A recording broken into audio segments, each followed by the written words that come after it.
यशोवाणी दिवाळी अंक 2023. ध्वनिमुद्रित अंक भाग 4.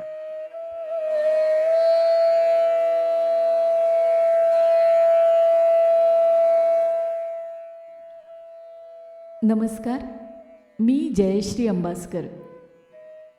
माझी कोरे पान ही कविता यशोवाणीच्या दिवाळी अंकासाठी सादर करते. कोरे पान. ते कोरे पान वहीचे आतुर कधीचे आहे. ते कोरे पान वहीचे आतुर कधीचे आहे. हातात लेखणी घे तू जणू आर्जव करते आहे. हातात लेखणी घे तू जणू आर्जव करते आहे. गोंदवून शरीरावरती लेवून नव अक्षर लेणे. गोंदवून शरीरावरती लेवून नव अक्षर लेणे. मिरवेन साज शब्दांचा जणू स्वप्न सजवते आहे. मिरवेन साज शब्दांचा जणू स्वप्न सजवते आहे. पण शब्द हरवले माझे. पण शब्द हरवले माझे. उतरेल कशी मग कविता. पण शब्द हरवले माझे उतरेल कशी मग कविता. कासावी सत्तग मग माझी तो कोरा कागद बघता. कासावी सत्तग मग माझी तो कोरा कागद बघता. कल्लोळ भावनांचा पण झाकोळ आत शब्दांचा. कल्लोळ भावनांचा पण झाकोळ आत शब्दांचा. मी हताश होऊन बघते श्वासांची तडफड आता. मी हताश होऊन बघते श्वासांची तडफड आता. हे असे वांझपण हट्टी हटकून येतेच अताशा. हे असे वांझपण हट्टी हटकून येतेच अताशा. मन व्याकुळ व्याकुळ होते पसरवते गर्द निराशा. मन व्याकुळ व्याकुळ होते पसरवते गर्द निराशा. येतील का हव्या हव्याशा सृजनाच्या प्रसवी वेणा. येतील का हव्या हव्याशा सृजनाच्या प्रसवी वेणा. वैराण मनाच्या खपल्या पण होतील काय पुरेशा. वैराण मनाच्या खपल्या पण होतील काय पुरेशा. दुर्वास कुठे मी शोधू की करू पुत्रकामेष्टी. दुर्वास कुठे मी शोधू की करू पुत्रकामेष्टी. आहुतीस समिधा कुठल्या अर्पून करू संतुष्टी. आहुतीस समिधा कुठल्या अर्पून करू संतुष्टी. हे यज्ञकुंड पेटावे धडधडून उठावी ज्वाळा. हे यज्ञकुंड पेटावे धडधडून उठावी ज्वाळा. लेखणीत होऊन सळसळ शब्दांची व्हावी वृष्टी. लेखणीत होऊन सळसळ शब्दांची व्हावी वृष्टी. मी विचार करूनी दमले. मी विचार करूनी दमले अन कागद तसाच कोरा. मी विचार करूनी दमले अन कागद तसाच कोरा. उचलूनी लेखणी घेता ओघळला शब्द टपोरा. उचलूनी लेखणी घेता ओघळला शब्द टपोरा. मग शब्दा मागून आल्या अन धुंद बरसल्या ओळी.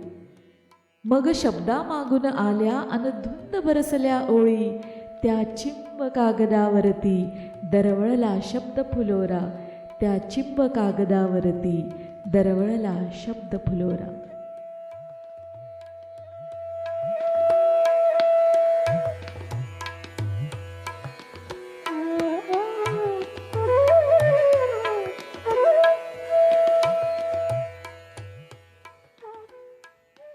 मी धनश्री जोशी.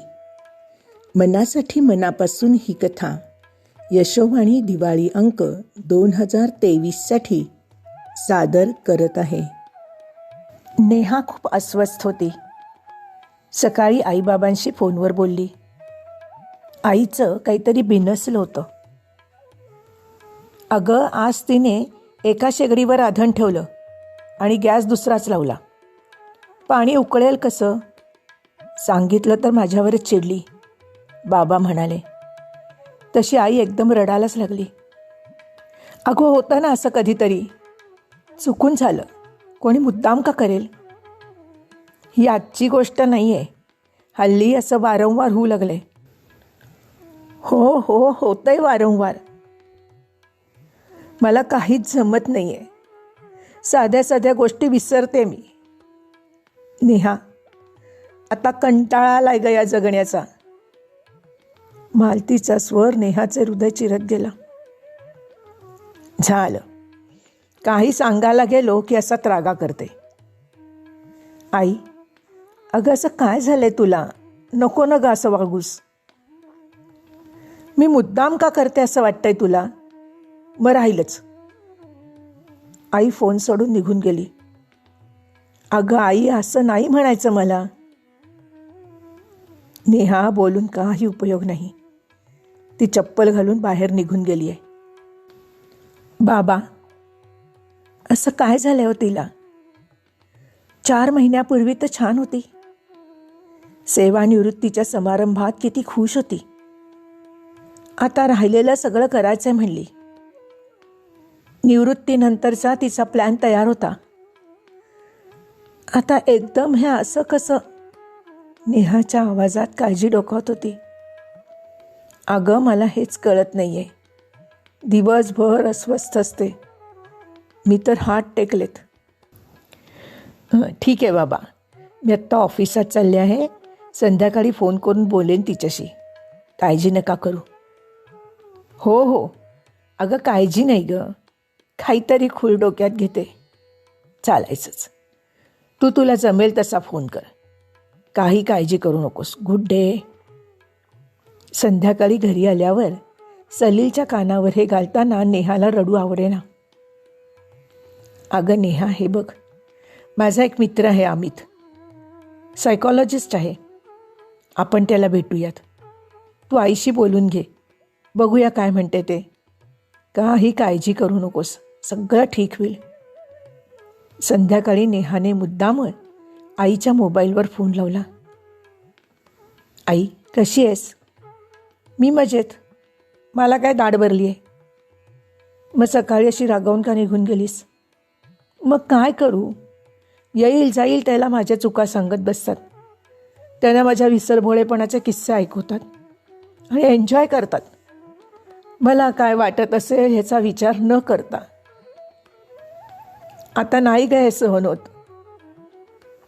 अगं आई, त्यांनाही तुझी काळजी वाटते ग. जरा त्यांचाही विचार कर ना. म्हणजे तुझ्या दृष्टीने माझंच चुकतंय, मीच वाईट आहे, विसरभोळी, बावळट. आई रडू लागली. नेहाला काय बोलावं सुचेना. आई, हे बघ, उगाच रडू नकोस. माझं ऐकतं खरं. म्हणेस तर आईने फोन ठेवला होता. संध्याकाळी सलीलाला तो अमितला बरोबर घेऊनच. वहिनी, काही काळजी करू नका.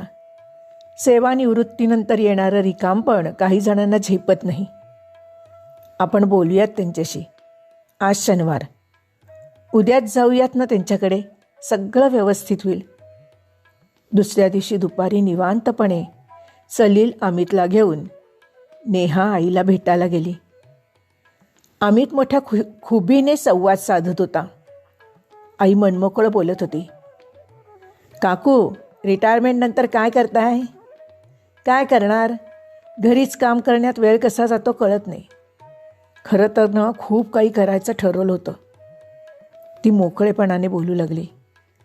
तशी अमितने खूण केली. नेहा, सलील, बाबा हळूहळू बाहेर गेले. अमितच्या आणि तिच्या गप्पा चालूच होत्या. काकू, तुम्ही किती छान बोलताय. काकू, तुम्ही शाळेत होतात ना? तुम्ही माझ्या बहिणीला शिकवायला होतात. तिच्या लाडक्या शिक्षिका. ती नेहमी तुमचं कौतुक करायची. अमिता दातार, 96ची बॅच. अमिता दातार? हां, आठवली. खूप हुशार होती. नाटकात काम करायची. हो, तीच. तुम्ही तिचा आदर्श आहात. मी कसला आदर्श? मुली वेड्या असतात रे. बाई म्हणजे त्यांचं परब्रह्म. असो, एक काळ असाही होता म्हणायचं आणि सोडून द्यायचं झालं. असं म्हणून मालतीने उश्वास टाकला. इडली सांबार मस्त झालंय काकू, क्या बात है. अरे मी नाही केलं, हे दावणगिरीतून घेऊन आलेत. पूर्वी वाटण घाटण करून वेळात वेळ काढून सगळं घरी करीत असे. आताशा होतच नाही रे. खरं सांगू का, हल्ली मला काहीच करता येत नाही. चांगलं जमतच नाही. कितीही लक्ष दिलं ना तरी काहीतरी बी नसतं. मग हे म्हणतात, कशाला करस बसतेस, विकत आणूया ना. घरच्या बाईला काही जमत नसलं की त्या घराचं घर पण हरवतं बघ. तुला सांगू, नोकरी सांभाळून कायम घरचं करत आले. 2 मुले, सासू सासरे, आला गेला. त्यातून यांची नोकरी फिरतीची, जबाबदारीची. घरात का आडीची मदत नाही. शाळेत शिकवायला वरचे वर्ग, असंख्य जबाबदाऱ्या. सगळं कसं निभावलं देव जाणे. आता आश्चर्यच वाटतं. अमित लक्ष देऊन त्यांचं बोलणं ऐकत होता. एखादा प्रश्न विचारून त्यांना बोलतं करत होता. आता कसलीच जबाबदारी नाही. तुला सांगू का, शाळेत असताना जुलै महिन्यापर्यंत माझी 2 भाषणं आणि 1 नाटक लिहून होत असे. आता काहीच नाही. तसं सुस्त खूप. पण कशासाठी लिहायचं, कुणासाठी? शाळेत असताना खूप जण भेटायचे. मुली आपुलकीने गप्पा मारायला यायच्या. अरे, परवा एका अर्जावर सही करायला शाळेत गेले. खूप दिवसांनी मोठ्या उत्सुकतेने. शाळा भरलेली होती. सगळेजण आपापल्या कामात मग्न. 1-2घी थांबून बोलल्या, पण त्यांनाही वर्गावर जाण्याची घाई होती. हॉलमध्ये बघितलं तर नाटकाची प्रॅक्टिस चालू होती. वक्तृत्व स्पर्धेची तयारी चालू होती. माझ्यानंतर शाळेत नाटकाची प्रॅक्टिस घेणारं दुसरं कोणी होतं. मैदानांवर खेळाचा सराव चालला होता. शाळा नेहमीप्रमाणेच होती. फक्त तिच्यात मी नव्हते. इतकंच नाही तर माझ्याकडे लक्ष द्यायला कुणालाच वेळ नव्हता. एकदा रिटायर झालं की पुन्हा तिथे जाऊ नये हेच खरं रे बाबा. ज्या शाळेसाठी जीव काढला त्या शाळेत झालेलं हे थंड स्वागत. काम होईपर्यंत 4 वाजत आले होते. घरी जायला हवं होतं. भराभरा घरी आले. ह्यांना 3ला चहा लागतो म्हणून तो ह्यांनीच चहा करून दिला. बरं वाटलं. अहो, मी केला असताना तुम्ही कशाला केलात म्हटलं तर म्हणाले, अगं मला सवय आहे दुपारचा चहा करून घ्यायची, विसरलीस का? माझ्या वाचून कुठंच कोणाचं काही अडत नव्हतं, ना शाळेत ना घरी. मग इतकी वर्ष मी कशासाठी घालवली, काय साधलं? आता असंख्य विचार डोक्यात येतात. मुले मोठी झाली. निखिल सहकुटुंब परदेशात. एकदा जाऊन आले त्याच्याकडे. छान चाललंय त्याचं. येऊन गेला मध्यंतरी. रोज फोन करतो कर्तव्य म्हणून. नेहा तिच्या संसारात. आता घरी आम्ही दोघंच. बोलायलाच कोणी नाही. असंख्य विचार डोक्यात. काही सुचत नाही. आता मागचं सगळं आठवतं. त्यातच मन रमतं. आठवणींची गर्दी होते. मुलांची गडबड, अभ्यास, खेळणी, गमती जमती आठवतात. आला गेला पै पाहुणा, सगळ्यांनी आपला करून घेतलेला उपयोग आठवतो. आता कोणालाच कोणाकडे जायला वेळ नाही. मनमोकळ्या गप्पा नाहीत. मग जीव घाबरतो, गलबलतो. हातून चुका होतात, लक्षात राहत नाही. आत्ताचं विसरते रे मी. काकू मोकळ्या होत होत्या. त्यांचा आवाज भरून आला. इतक्या वेळ बाहेर ऐकत उभ्या असलेल्या नेहाला राहवलं नाही. आईचं एकटं पण उमगलेली नेहा आत आली. तिने आईला जवळ घेतलं. तशी तिला बिलगून आई बराच वेळ रडत राहिली. नेहा तिच्या पाठीवर हात फिरवीत राहिली. हळूहळू थोड्या वेळाने आई शांत झाली, ओशाळली. सॉरी हां, भानच राहत नाही मला. काकू, अहो सॉरी काय त्यात? होतं असं, सगळ्यांनाच होतं. आता तुम्ही ठीक आहात ना? अमितनं विचारलं. तशी आईने हसून मान डोलावली. सलील, चल निघतो आता. काकू, छान वाटलं तुमच्याशी बोलून. आता मी अमिताला सांगतो. तिला केव्हाचं भेटायचं तुम्हाला. नक्की सांगा, कधीही येऊ देत. फोन करून येऊ म्हणावं, म्हणजे नक्की भेट होईल. अमित निघाला तशी सलील, नेहा त्याला सोडायला बाहेर आले. नेहा, काही काळजी करू नकोस. मी काही गोळ्या देतो, त्या त्यांना द्या. मी येत जाईन त्यांच्याशी बोलायला. त्यांना तसं काळजी करण्यासारखं काही झालेलं नाही. सो डोंट वरी. आता या गोष्टीला 4 महिने होऊन गेलेत. मालती ज्येष्ठांच्या डे केअर केंद्रात नियमित जाते. तिथे त्यांना ज्ञानेश्वरी, दासबोध वाचून दाखवते. त्यांचे वेगवेगळे खेळ घेते, स्पर्धा घेते. तिचा वेळ उत्तम जातो आणि अमितलाही त्याच्या कामात मदत होते. विचार करायला मालतीला वेळ कुठे? घरातले भराभर आवरून सेंटरची वेळ गाठताना तिची दमछाक होते, पण ती खुश आहे. नेहाने फोन केला की सेंटरमधील लोक त्यांच्या समस्या, गमती-जमती याबद्दल भरभरून बोलते. परवाच नेहाने अमितला फोन केला होता. आता काकूंची काळजी सोडा, त्या एकदम ओके आहेत. आणि हो, आता त्या गोळ्याही त्यांना द्यायची गरज नाही. तुझे आभार कसे मानू हेच कळत नाही आहे. तुझी फी. नेहा, का आभार कसले मानताय? आणि फी म्हणाल तर घेणार आहे ना. उद्याच काकूंना सांगितलंय तुमच्या हातचं इडली सांबार खायला येणार आहे. संध्याकाळीच आईचा फोन आला. उद्या सगळेच या, इडली सांबार करते आहे. अमित सहकुटुंब आला. आपल्या बाईंना भेटायला अमिताही आवर्जून आली होती. मनमोकळ्या गप्पा झाल्या. निघताना आईने अमितच्या कुटुंबाला छानसं गिफ्ट दिलं. काकू, हे खाय. नाही म्हणू नकोस रे डॉक्टर अमित. हो, डॉक्टर अमित म्हणल्यावर आश्चर्य वाटलं ना. पण खरं सांगू का, प्रथम माझ्या लक्षात नाही आलं. सहज या बाजूला आलो होतो. म्हणले काकूंना भेटून जावं म्हणून तू यायचास, गप्पा मारायचास. मला खूप हलकं हलकं वाटायचं.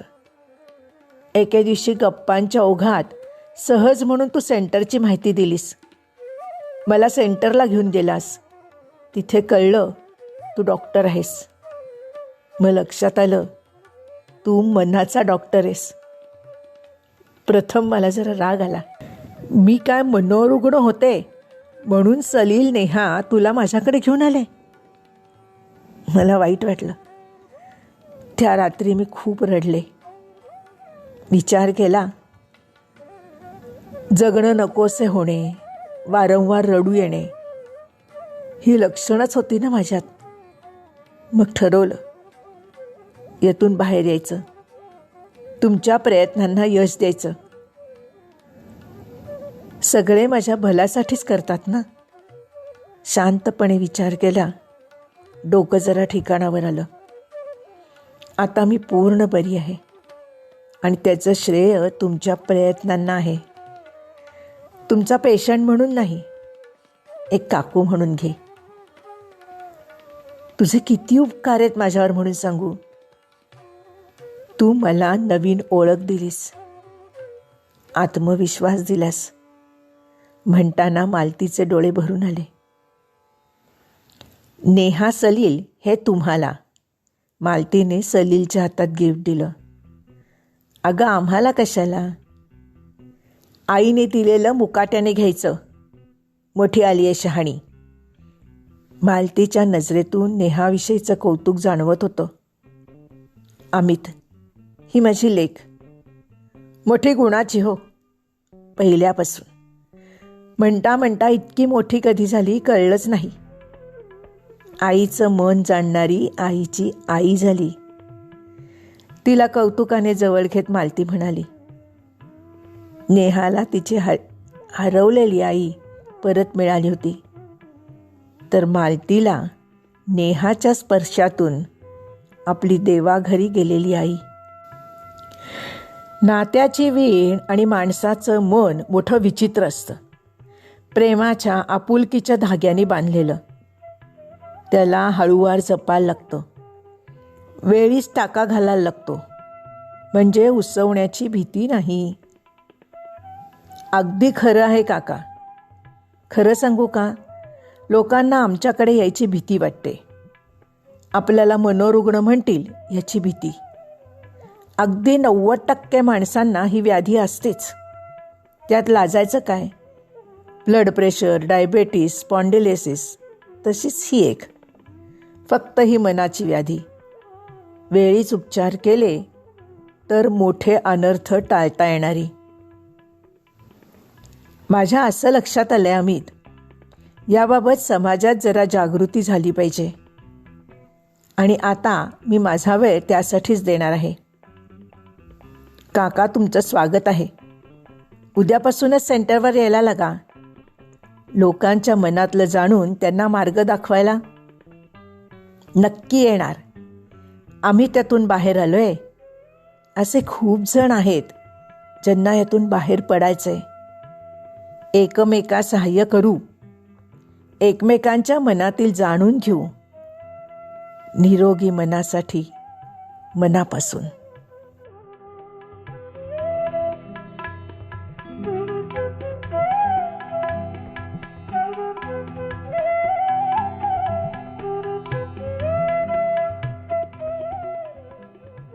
नमस्कार, मी साधना राजहंस टेंभेकर. आज माझी राजहंसास ही कविता यशोवाणी दिवाळी अंक 2023 यासाठी सादर करीत आहे. या कवितेसाठी थोडं बॅकग्राऊंड मला सांगावं लागणार आहे. माझं माहेरचं आडनाव राजहंस. लग्न झाल्यावर ते बदलणार. माझे इतकं सुंदर आडनाव मला सोडावं लागणार, म्हणून उदास झालेल्या मनस्थितीत त्या आडनावाला उद्देशून ही कविता लिहिली आहे. माझ्या लग्नातल्या रुखवंतात ती एक सुरेख अक्षरात लिहून आम्ही ती लावली होती. तर कवितेचं नाव आहे राजहंसास. जन्मापासून साथ तुझी अन तूच दिलेली नाती. जन्मापासून साथ तुझी अन तूच दिलेली नाती. सोडून जाता अडखळते हे पाऊल तुझ्याच साठी. शब्द उमटले पहिले जेव्हा कधी चिमखड्या ओठी. गिरवित आले तेव्हापासून तुलाच नावा पाठी. असंख्यातली एक चिमुकली संख्या म्हणून होती. असंख्यातली एक चिमुकली संख्या म्हणून होती. तुझ्यामुळे ओळखती झाले एक वेगळी व्यक्ती. कुलशिलाने तुझ्या भिनविले संस्कारांना चित्ती. कुलशिलाने तुझ्या भिनविले संस्कारांना चित्ती. सौख्याची साधने किती तरी तीच माझी संपत्ती. उत्तम गुणते पारखण्याची उमजून तुझीच नीती. उत्तम गुणते पारखण्याची उमजून तुझीच नीती. डौलदार देखण्या रूपावर तुझ्या माझी रे प्रीती. नवी वाटही पुढती आणिक नवे सर्व सोबती. नवी वाटही पुढती आणिक नवे सर्व सोबती. सोडून जाता अडखळते परी पाऊल तुझ्याच साठी, सोडून जाता अडखळते परी, पाऊल तुझ्याच साठी.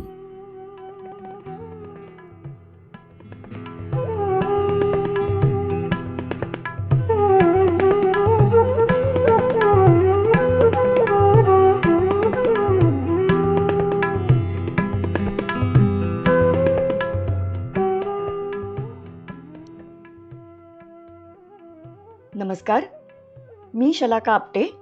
केदारनाथ यात्रा एक अविस्मरणीय अनुभव हा लेख यशोवाणी दिवाळी अंक 2023 साठी सादर करते आहे. ऐकूया. केदारनाथ यात्रा एक अविस्मरणीय अनुभव. लहानपणापासून मला भटकंतीची आवड होती. शाळा कॉलेजच्या दिवसात गिर्यारोहणाचा छंद जडला. सह्याद्रीच्या डोंगर रांगांमधून केलेली पायपीट विलक्षण आनंद द्यायची. निसर्गाची वेगवेगळ्या ऋतूत दिसणारी रूपं मनाला भुरळ पाडायची. यथावकाश लग्न झालं. नशिबाने आमच्या बेटर हाफना सुद्धा माझ्यासारखाच भटकंतीचा चस्का होता. त्यामुळे लग्नानंतरच्या काळात आम्ही दोघे भरपूर भटकलो. पण नंतर मुलं, परदेशातील वास्तव्य, भारतात परत आल्यावर इतर सांसारिक जबाबदाऱ्या यात आमचं डोंगरात भटकणं कमी झालं. मुलं मोठी झाली आणि मग आम्हा दोघांच्या फिरण्याच्या आवडीने पुन्हा उचल खाल्ली. मागच्या वर्षीच्या ऑक्टोबर महिन्यात आम्ही दोघं गिरनारला जाऊन आलो. रोपवेचा वापर न करता सगळ्या 10,000 पायऱ्या चढून गेलो आणि येताना सुद्धा पूर्ण उतरून आलो. त्यासाठी आधी 8-10 दिवस पर्वतीवर जात होतो. पण या अनुभवामुळे एकदमच कॉन्फिडन्स वाढला आणि मनात नवीन प्लॅन्स आकार घ्यायला लागले. बऱ्याच लोकांकडून केदारनाथ यात्रेविषयी ऐकलं होतं. त्यात नवऱ्याचा मित्र चारधाम यात्रेला जाऊन आला. त्याचे अनुभव ऐकले आणि मग मनात विचार पक्का झाला. नुसतं केदारनाथला जाण्याऐवजी सगळ्या 4ही धामांचं दर्शन घ्यावं. चारधाम यात्रा करायची, पण घोडा, डोली यांचा वापर न करता केदारनाथ आणि यमुनोत्री इथे चढून जायचं. कारण तिथे चढून जाणं आम्हाला अनुभवायचं होतं. थंडीच्या महिन्यांमध्ये केदारनाथ मंदिर बंद असतं. एप्रिल महिन्यात ते भक्तांसाठी पुन्हा उघडतं. त्यामुळे मे महिन्यात यात्रेला जायचं ठरवलं. फेब्रुवारी महिन्यातच टूर कंपनीमध्ये जाऊन आम्हा दोघांचे पैसे भरून जागा निश्चित केली. वयाच्या 50च्या टप्प्यात तीर्थयात्रा करायची ठरवली. आपल्या पायाने चालत जायचं होतं म्हणून त्या मानाने लहान वयात आम्ही तीर्थयात्रेला निघालो होतो. पण बघा एखाद्या गोष्टीचं आपण आपल्या पद्धतीने अगदी सगळं व्यवस्थित प्लॅनिंग करत असतो. पण ते तसं घडणार आहे का? त्यात किती अडचणी येणार? हे सगळं त्या देवाजीच्या मनात असतं. तारीख ठरल्यावर आम्ही चालायचा सराव सुरू केला. तळजाई टेकडीवर चढून जाऊन वरती वनविहारात बरेच पायी फिरायचो. चालण्याचा स्टॅमिना वाढवायचा होता ना. सगळं काही सुरळीत चालू होतं आणि माशी शिंकली. 15 मार्चला पडलेल्या पावसात आम्ही दोघं दुचाकीवरून घसरून पडलो आणि माझ्या उजव्या पावलाला हेअरलाईन फ्रॅक्चर झालं. अरे देवा, मनात काय काय योजलं होतं. पहिला विचार आला की मी चालत चढून केदारनाथला जाऊ शकेन का नाही. पण नवऱ्याने समजूत घातली. म्हणाला, अगं अजून चिक्कार दिवस आहेत, अगदी आरामात रिकव्हर होशील तू. त्याच्या या बोलण्याने जरा हुरूप आला. कधी नव्हे ती मी प्लास्टर मधला पाय घेऊन एका जागी शांत बसून होते. कारण मला पटापट तंदुरुस्त व्हायचं होतं ना. फॉलोअप चेकअपला गेलो असताना डॉक्टरांनी सांगितलं की 15 दिवसातच प्लास्टर काढता येईल. मी एकदम खुश झाले. कारण प्लास्टर काढल्यावर पूर्ण 1.5 महिना मला पाय बरा होण्याकरता मिळणार होता. प्लास्टर निघाल्यावर आधी पाय हळूहळू टेकवून मग थोडासा भार देऊन चालता यायला लागलं. पायाची ताकद वाढावी म्हणून डॉक्टरांनी व्यायाम दिले होते. ते दिवसभर सतत थोड्या थोड्या वेळाने मी करत होते. एकूण पायाची प्रगती छान होती. केदारनाथच्या मनात असेल तर मी चालत जाऊ शकेल असं वाटत होतं मला. अखेरीस एप्रिल महिन्याच्या दुसऱ्या आठवड्यात डॉक्टरांनी केदारनाथला बिनधास्त चालत जा असा ग्रीन सिग्नल दिला. फक्त चालताना अँकलेटचा वापर करायला सांगितलं. त्यामुळे माझ्या पावलाला चालताना छान आधार मिळत होता. परवानगी मिळाल्यावर मी फारच खुश झाले. मग आधी घराच्या जवळपास चालायला लागले. मी माझ्या परीने प्रयत्न करत होतेच, पण माझी खरी ताकद वाढवली माझ्या घरच्यांनी आणि माझ्या गोड मैत्रिणींनी. या सगळ्यांनी माझा आत्मविश्वास वाढवला. शेवटचे 3 दिवस तळजाई चढून वरती चाललो सुद्धा. खरं तर केदारनाथ चढून जायचं आव्हान यापेक्षा कित्येक पटींनी जास्त होतं, पण आता मनाचा निर्धार पक्का झाला होता. 12 दिवसांची यात्रा होती. सामानाची बांधाबांध चालू होती. गरम कपड्यांचे जोड, पावसात चालता यावं यासाठी पॉन्चो, बूट, 1 ना 2 यादीनुसार बॅग भरली जात होती. आम्ही नेहमीच कमीत कमी आणि जे अत्यावश्यक असेल तेवढंच सामान प्रवासात घेतो.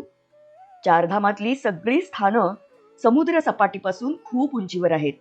त्यामुळे तिथे तब्येतीला काही त्रास झाला तर जवळ असावीत म्हणून आम्ही डॉक्टरांच्या सल्ल्याने बरीच औषधं बरोबर ठेवली होती. म्हणता म्हणता निघण्याचा दिवस उजाडला. आईबाबांना देवाला नमस्कार करून निघालो. दिल्लीपासून आमचा सगळा प्रवास AC बसने होता. आमच्याबरोबर 2 टूर गाईड होते. पुढच्या 12 दिवसांसाठी आमचं सगळ्यांचं एक कुटुंब असणार होतं. हरिद्वार, यमुनोत्री आणि गंगोत्रीला दर्शन घेऊन आम्ही केदारनाथला जाणार होतो. डेहराडून पासून पुढचा सगळा प्रवास हिमालयाच्या डोंगर रांगांमधून घाटाच्या रस्त्याने होता. या भागात बसने प्रवास करताना बस ड्रायव्हर हा तिथल्याच भागातला घ्यावा लागतो, कारण तिथले रस्ते अतिशय अवघड, वळणावळणाचे, चढाचे आहेत. ड्रायव्हरच्या ड्रायव्हिंगच्या कौशल्याचा कस पाहणारे हेअरपिन कर्व्ज एकामागून एक येत राहतात. एक एक वळण पार करताना आपण खूप खूप उंचावर पोचत जातो. प्रवास करताना एका बाजूला सतत उंच डोंगरकडे आणि एका बाजूला खोल दरी. सगळ्या सांसारिक जबाबदाऱ्या पार पडल्या की मग चारधाम यात्रा करावी असं पूर्वीच्या काळचे लोक म्हणायचे, कारण तेव्हा तो प्रवास आणखी खडतर होता. यात्रेला गेलेला माणूस दर्शन घेऊन सुखरूप घरी परतला तर देवाचे आभार, पण वाटेत काही संकट येऊन यात्रेकरूंना मृत्यू देखील येत असे. आता रस्ते बरेच चांगले झाले आहेत. प्रवासाची साधनं आणखीन आरामदायी आणि सुरक्षित झालेली आहेत. तरीही अनेक वेळा प्रवास करताना उरात धडकी भरते. तिथला निसर्ग खूप लहरी आहे. केव्हा पाऊस येईल, केव्हा दरडी कोसळतील, काहीच सांगता येत नाही. त्यामुळे बरेचदा खोल खोल दऱ्यांच्या बाजूने बस जाताना माझ्या मनात विचार येईल की खरंच आपल्यावरच्या सगळ्या जबाबदाऱ्या पूर्ण झाल्यावरच आपण इथे यायला हवं होतं. या प्रवासात आपल्याला काही झालं तर? पण मी लगेच हा विचार मनातून झटकून टाकत असे, कारण जर आपल्या पायाने आपल्याला सगळीकडे चढून जायचं असेल तर लहान वयात शरीर धडधाकट असताना हे केलं पाहिजे. असो, या सगळ्या प्रवासात हिमालयाच्या डोंगर रांगा सतत आपल्याबरोबर असतात. हिमालयाचं रूप मला सगळीकडे खूप रौद्र वाटलं. या डोंगरांवर हिरवळ दिसत नाही, ते बरेच उघडे बोडके आहेत. तिथले खडक आपल्या सह्यागिरीसारखे कठीण नाहीत. गोल गोल दगड अनेक ठिकाणी दिसतात. पाऊस पडला की मग हे असे सैल झालेले दगडगोटे खाली घसरायला लागतात. आपल्याबरोबर इतर माती वाहून आणतात आणि मग एकदम दरड कोसळते. मग रस्ते बंद होऊन जातात. त्यामुळे पाऊस असताना इथे घाटातून प्रवास करणं तसं धोकादायक असतं.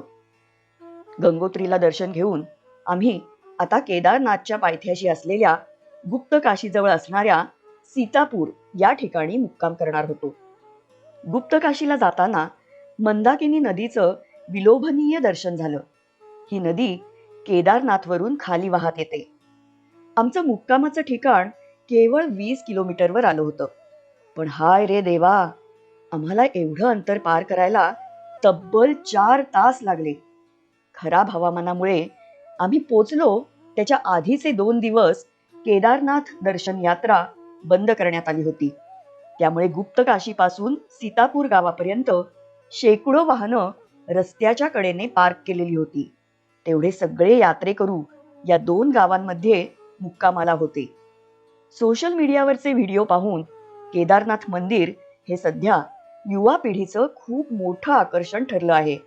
त्यामुळे सध्या रोजच गर्दीचे नवे उच्चांक तिथे नोंदवले जात आहेत.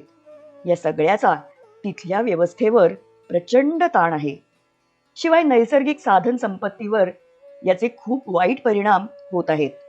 एवढ्या यात्रेकरूंची राहायची खायची व्यवस्था करायची म्हणजे नवीन हॉटेल्स बांधायला हवीत. संपूर्ण डोंगर उतारांवर हॉटेल्स बांधली जात आहेत. ती तशी बांधणं किती सुरक्षित आहे याचा विचार कोण करणार? एकूणच ती सगळी गर्दी आणि तो माहोल बघून माझं मन जरा खट्टू झालं. ट्रॅफिक जॅममध्ये अडकत अडकत आम्ही 11 वाजता सीतापूरला पोहोचलो. केदारनाथ दर्शनासाठी पहाटे 3 वाजता तिथून निघायचं होतं. आम्ही केदारनाथला वरती मुक्काम करायचं ठरवलं होतं. त्यामुळे अंथरूण पांघरूण, गरम कपडे, पॉन्चो आणि खाऊ अशी आम्हा दोघांची वेगवेगळी सॅक रात्री भरून ठेवली. पहाटे 3 वाजता उठून सर्वजण अंधारात टूर गाईड बरोबर चालत निघालो. खूप थंडी होती, पण पाऊस नव्हता हे नशीब. सीतापूरवरून सोनप्रयाग म्हणजे केदारनाथच्या पायथ्याला जीपने जावं लागतं. 3 तासांनी जीपसाठी आमचा नंबर लागला. जीपनी साधारण अर्ध्या तासाचा प्रवास करून आम्ही केदारनाथच्या पायथ्याशी पोचलो. केदारनाथ 12 ज्योतिर्लिंगांपैकी एक. जे स्वप्न आम्ही दोघांनी काही महिन्यांपासून बघितलं होतं त्याच्या पूर्ततेच्या दिशेने आता आमचं पाऊल पडणार होतं. सोनप्रयाग पासून 18 किलोमीटरचा पायी ट्रेक करून केदारनाथचं मंदिर गाठायचं होतं. सोनप्रयाग पासून केदारनाथला जायला खेचर, डोली आणि पिट्टू सुद्धा मिळतात. खेचर, पिट्टू आणि डोली याचे दर सरकारने ठरवलेले आहेत. तेवढे पैसे भरून आपल्याला ते भाड्याने घेता येतात. आम्हाला चालत जायचं होतं, त्यामुळे आम्ही भोलेनाथाचं नाव घेतलं आणि चढाईला सुरुवात केली. चालणाऱ्या लोकांची, खेचर, डोली, पिट्टूने वर जाणाऱ्यांची, सगळ्यांची एकूण खूप प्रचंड गर्दी होती. मला तर आपल्या वारीचीच आठवण झाली. इतक्या प्रचंड संख्येने लोक वर दर्शनाला चालली होती. रस्ता छान डोंगरातून आणि मातीचा बांधीव होता. 2-2.5 किलोमीटर चालून गेल्यावर थांबून बरोबर बांधून आणलेला नाश्ता केला, पाणी प्यायलो आणि छान ताजेतवाने झालो. एका डोंगर रांगेतून कडेकडेनी रस्ता जात होता.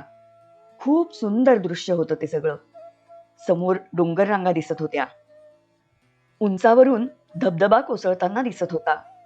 लांबवर दिसणारी हिमशिखरं आम्हाला खुणावत होती. आम्हाला त्यांच्यापर्यंत पोचायचं होतं. खाली दरीतून मंदाकिनी नदी खळाळत होती. चालत असल्यामुळे थंडी आता जरा कमी वाजत होती.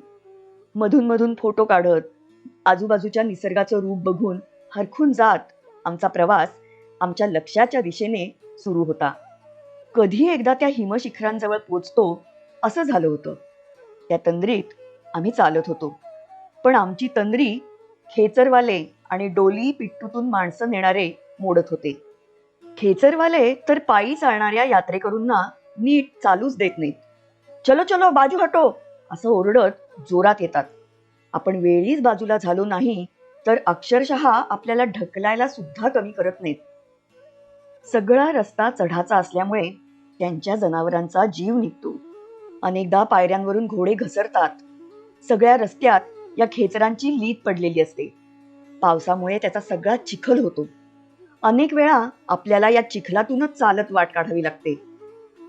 एका डोंगर रांगेतून रस्ता मग समोरच्या बाजूच्या डोंगरात जातो. मध्ये मंदाकिनी नदीवर बांधलेला एक छोटा पूल आपल्याला ओलांडावा लागतो. तो ओलांडून आम्ही समोरच्या डोंगर रांगेत पोचलो. आता चांगलीच चढण सुरू झाली. जवळजवळ अर्ध अंतर पार झालं. वाटेत थांबून गरम गरम मॅगी खाल्ली. खाऊन रिचार्ज झालो आणि मग पुन्हा चालायला लागलो. आता श्वास घेणं जड वाटायला लागलं. हातात रुमालातच कापूर ठेवला होता. त्याचा वास घेतल्यावर लगेच तरतरी येत होती. एका डोंगरातून दुसऱ्या डोंगरात, दुसऱ्यातून तिसऱ्या डोंगरात आमची वाटचाल सुरूच होती. रस्त्याने सगळीकडे झऱ्यांचं पाणी पाईपमधून पिण्याकरता आणून ठेवलंय. त्यामुळे प्यायच्या पाण्याची चांगली सोय आहे. चहाच्या टपऱ्या, खाण्याचे स्टॉल सुद्धा आहेत. त्यामुळे यात्रेकरूंची सोय होते. पिट्टू आणि डोली वाहणाऱ्या लोकांचे हाल मात्र बघवत नाहीत.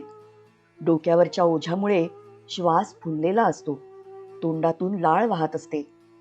पोटासाठी किती कष्ट करायचे याला काही सीमाच नाही. डोलीवाले सुद्धा 4 जण एक डोली खांद्यावरून वाहून नेतात. सकाळी 8 वाजता आम्ही चालायला सुरुवात केली होती.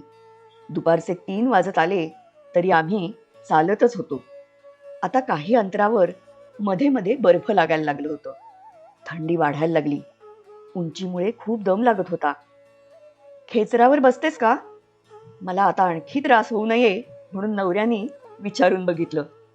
पण माझं उत्तर नाही हेच असणार हे त्यालाही माहिती होतं. शेवटी खेचरं ज्या ठिकाणी थांबतात त्या जागी आम्ही पोचलो. तिथून 2 किलोमीटर दूर केदारनाथ मंदिर आहे. आमच्यापैकी खेचरावरून गेलेल्या काही जणींनी आमच्यासाठी वरती गढवाल निगमच्या डॉर्मेटरीमध्ये जागा बुक करून ठेवली होती. त्यामुळे आम्ही थेट तिथे जाऊन पोहोचलो. ठरवल्याप्रमाणे देवानी आमची चालत केदारनाथला जायची इच्छा पूर्ण केली होती. आनंदाने माझ्या डोळ्यात पाणी जमा झालं. सगळ्यात आधी घरी मेसेज करून आम्ही व्यवस्थित सुखरूप वर पोचल्याचं कळवलं. आम्ही पोचलो तेव्हा संध्याकाळचे 5 वाजले होते. राहण्याची सोय उत्तम होती. जवळजवळ गादी इतकं जाड पांघरूण आणि बंक बेड होते. मी तर गेल्या गेल्या झोपले ती रात्री 8 वाजता जेवायलाच उठले. जेवून परत झोपले. दुसऱ्या दिवशी पहाटे 3 वाजता उठून आंघोळ केली. मग केदारनाथच्या दर्शनाला निघालो. आम्ही राहिलो होतो तिथून 2 किलोमीटरवर देऊळ होतं. इतक्या लवकर गेलो तरी दर्शनासाठी मोठी रांग होती. आजूबाजूच्या हिमशिखरांच्या मध्ये केदारनाथ देऊळ बांधलेलं आहे. ते ठिकाणच इतकं अवघड जागी आहे की इथे देऊळ कसं बांधलं असेल या विचाराने अचंबित व्हायला होतं. मंदिराच्या मागे असलेली भीमशिला पाहिली. बद्रीनाथच्या पुराच्या वेळी या शिळेमुळे पाणी मंदिराच्या दोन्ही बाजूने वाहून गेलं आणि मंदिर पूर्णपणे सुरक्षित राहिलं. केदारनाथ मंदिरावरून थोडं वरच्या बाजूला डोंगरात आदि शंकराचार्यांची समाधी आहे. 8व्या शतकात शंकराचार्यांनी केदारनाथ मंदिर बांधलं. त्यांचा पुतळा हल्लीच तिथे उभारण्यात आलेला आहे. दर्शन घेऊन सकाळी 9 वाजता आम्ही उतरायला सुरुवात केली. काल पर्जन्य राजाने आमच्यावर कृपा केली होती. पण आज हवामानाचा रंग काही वेगळाच होता. आभाळात काळे ढग गच्च भरलेले होते. काही वेळाने जोरात पाऊस आणि मोठ्या गारा पडायला सुरुवात झाली. आम्हाला नशिबाने एका चहाच्या टपरीत आसरा घेता आला. उतरताना काठीचा चांगला उपयोग होत होता. पायावर आणि गुडघ्यावर वजन येत नव्हतं. पावसाचं रूप पाहून माझी जरा घाबरगुंडीच उडाली. पण नंतर सगळं ठीक झालं. सावकाश सावकाश उतरत मध्ये मध्ये थांबत आम्ही 4 वाजता पायथ्याशी पोचलो. आम्ही खाली पोचलो त्यावेळी आम्हाला वर चढणारे लोक दिसत होते. इतक्या उशिरा चढायला सुरुवात करून, शिवाय बरोबर अगदी छोटी मुलं, कधी म्हातारी माणसं, हे सगळे कसे सुखरूप वरती पोचणार याची मला उगीच चिंता वाटली. पण श्रद्धेमध्ये फार ताकद असते असं वाटलं मला ते पाहून. तोंडानी भोलेनाथाचं नाव घेत, मनानी आपल्या सुरक्षेचा सगळा भार त्याच्यावर सोपवून ते भक्तिभावाने निश्चिंत होऊन रस्ता कापत होते. सोनप्रयागवरून जीप मिळवून पुन्हा पार्किंग पासून हॉटेलपर्यंत चालत पोचलो तेव्हा संध्याकाळचे 7 वाजले होते. आमच्या दोन्ही टूर मॅनेजर्सनी आमचं दोघांचं कौतुकाने स्वागत केलं. कारण अख्ख्या ग्रुपमधून फक्त आम्ही दोघांनी पूर्ण पायी केदारनाथ यात्रा केली. खरंच जे मनात योजलं होतं ते काही अडचणी आल्या पण तरीही पूर्ण करता आलं. या अडचणींवर मात करायची जिद्द मला माझ्या यशोवाणीमुळे मिळालेल्या नवीन मित्रमैत्रिणींनी दिली. आपलं स्वप्न आपल्याला पूर्ण करायचं असेल तर जिद्दीने त्याचा पाठपुरावा केला पाहिजे हे शिकले मी त्यांच्याकडून. सगळ्या प्रवासात हवामानाने चांगली साथ दिली. वाटेत कुठलीही मोठी अडचण आली नाही. देवाच्या कृपेने सगळं नीट पार पडलं. ऋषिकेश दिल्ली मार्गे पुण्याला पोचलो. घरी आल्यावर आईंनी दारात रांगोळी काढून आम्हा दोघांचं औक्षण करून आमचं जंगी स्वागत केलं. मी खरं तर खूप देवभोळी नाही पण नास्तिकही नाही. काहीतरी शक्ती आहे जी आपल्याकडून सगळ्या गोष्टी करवून घेत असते. ती ती आपल्या मागे असेल तर आपण आपली स्वप्न सहज साकार करू शकतो. केदारनाथला चालत जायचं आहे इथपासून सुरुवात होऊन मध्ये पायाचं दुखणं त्यातून बरं होऊन तिथे प्रत्यक्ष ठरवल्याप्रमाणे चालत जाऊन येणं सगळंच स्वप्नवत आणि अविस्मरणीय आहे माझ्या दृष्टीने.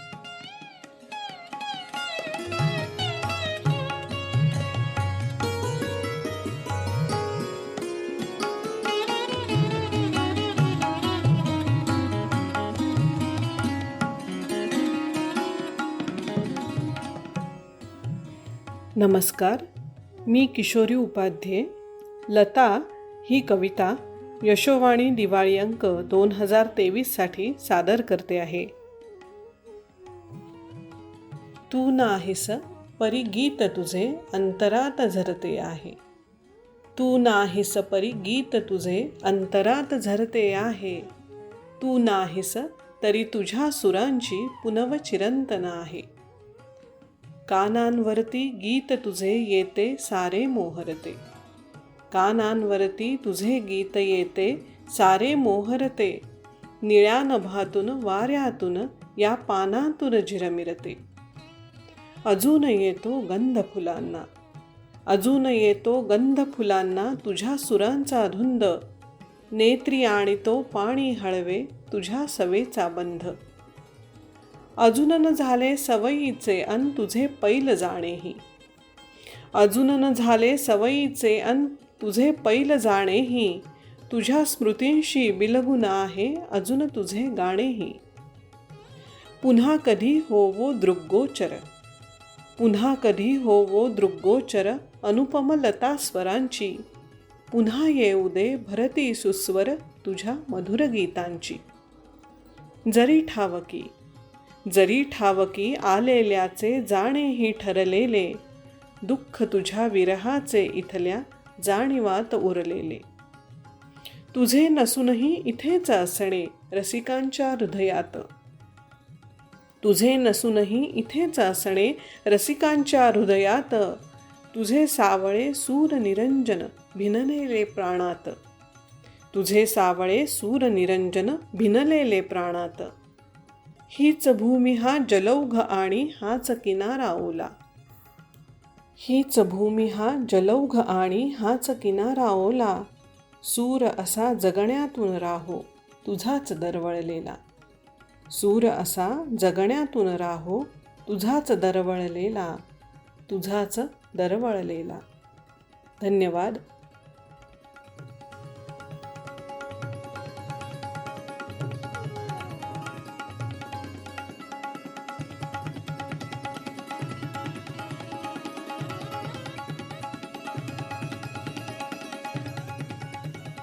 नमस्कार, मी मोहिनी खामकर.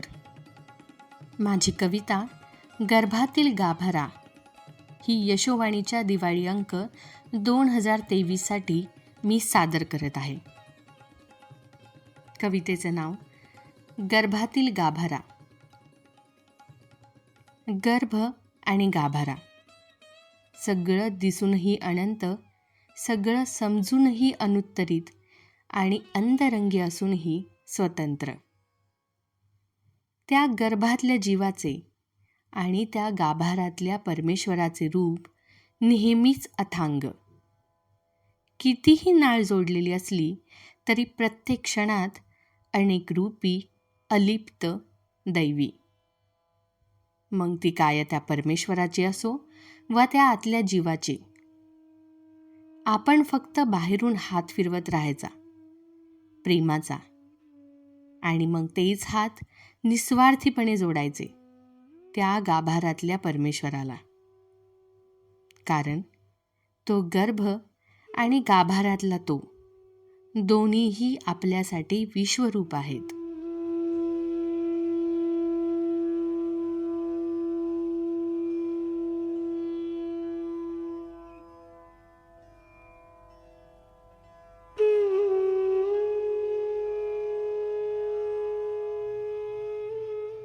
मी पद्मजा निलेश कुलकर्णी जागतिक महिला दिनानिमित्ताने हा लेख यशोवाणी दिवाळी अंक 2023साठी मी सादर करत आहे. महिला दिनाला महिलांचं कौतुक झालंच पाहिजे, पण मी आज अशा व्यक्तीचं कौतुक करणार आहे जी स्वतःसाठी न जगता कायम दुसऱ्यांसाठी जगली. ती व्यक्ती म्हणजे माझे सासरे, कैलासवासी श्री अशोक श्रीधर कुलकर्णी. त्यांच्याबद्दल सांगावं तेवढं कमीच आहे. एक साधं व्यक्तिमत्व, कधी कशाची हाव नाही का कोणती छान छौकी नाही. कधी साधा फोटोही काढायला आवडायचा नाही. साधी राहणी आणि उच्च विचारसरणी हे ब्रीदवाक्य होतं त्यांचं. तसं कमी काहीच नाही. मस्त एखादा भारी ड्रेस ते आरामात घेऊ शकत होते, पण तसा त्यांचा स्वभावच नव्हता. मी लग्न करून सासरी आले. सगळेच माझ्यासाठी नवीन होते. स्वभाव माहीत नव्हते, पण हळूहळू तेही समजायला लागले. वरवर काका म्हणजे माझे सासरे खूप कडक स्वभावाचे होते. कोणाचंच त्यांच्या पुढे चालायचं नाही. मला पण जिथे चुकेल तिथे लगेच बोलायचे आणि ते योग्यच होतं. हळूहळू त्यांनाही माझा स्वभाव आवडायला लागला आणि मग अगदी मुलीसारखे वागवायचे मला. मनातले सगळे सांगायला लागले.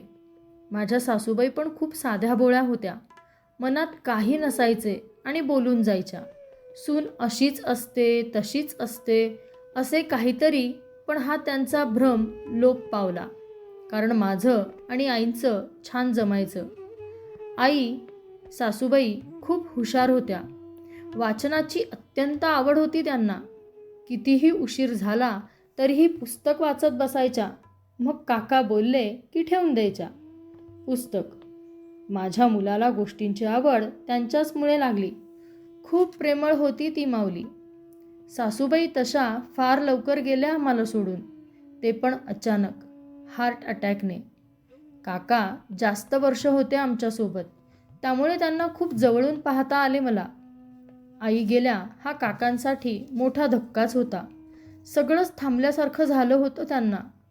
पण थोडा अवधी लागला त्यांना यातून सावरायला.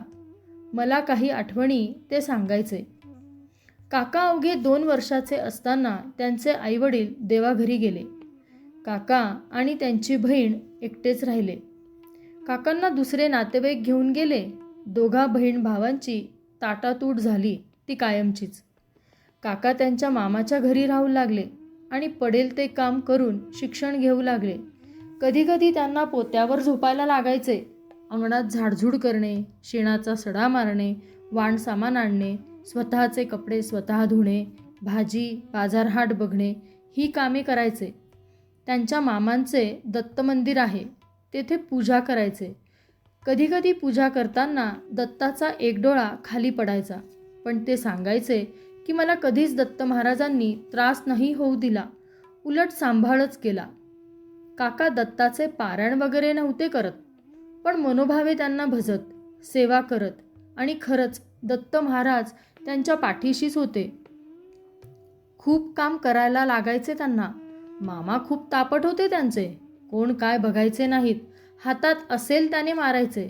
पण मामी मात्र खूप छान होत्या. अन्नपूर्णाच.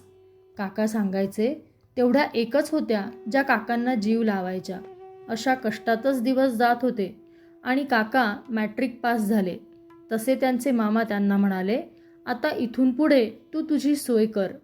काकांना त्यावेळी हातात 25 रुपये दिले आणि जायला सांगितले. तिथून ते मुंबईला त्यांच्या सख्ख्या मामाकडे गेले. पडेल ती नोकरी केली. सकाळी पेपर टाकायचे काम करायचे. घरी मामींना काय हवं नको बघायचे. कामात मदत करायचे.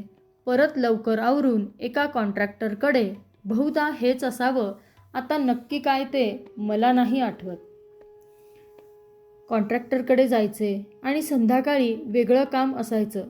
घरी यायला उशीर झाला तर मामी जेवण वाढून झाकून ठेवायच्या. जसे असेल तसे गपगुमान खायचे आणि मग त्यांच्या मेहनतीचे चीज झालं आणि एका मोठ्या HL कंपनीत कामाला लागले. आईंशी लग्न झालं तसं लक्ष्मीच मिळाली त्यांना असं म्हणायचे. थोडी वर्षे सुखात गेली आणि एका मोठ्या संकटाचा सामना त्यांना करावा लागला. त्यांच्या मुलाचा म्हणजे माझ्या नवऱ्याचा ॲक्सिडेंट झाला. 3 महिने मुलगा कोमात गेलेल्या वडिलांची काय अवस्था असेल याचा आपण विचारही करू शकत नाही. खूप लोकांनी त्यावेळेस त्यांना मदत केली.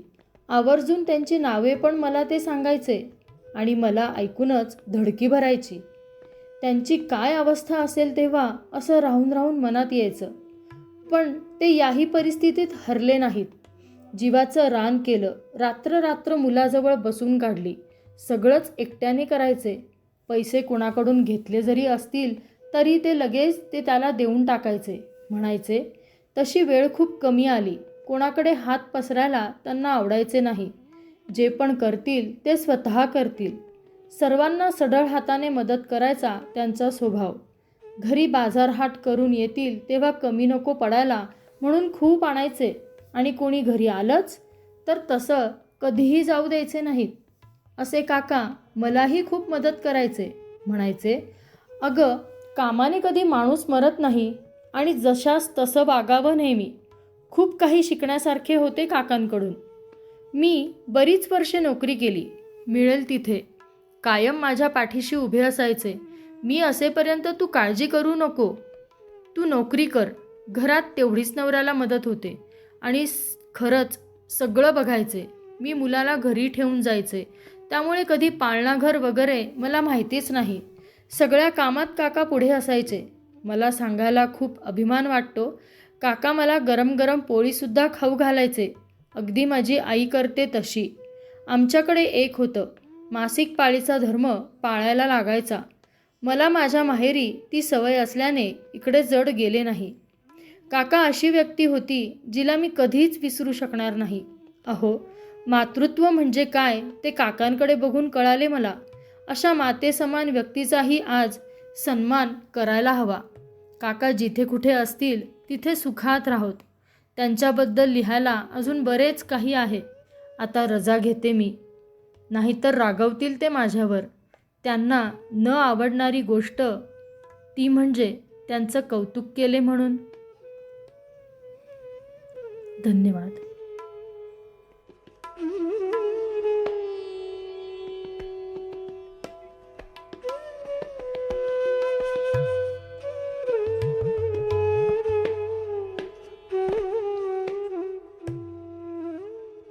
मी मृणालिनी वझे. शब्दवेध ही कविता यशोवाणी दिवाळी अंकासाठी वाचत आहे.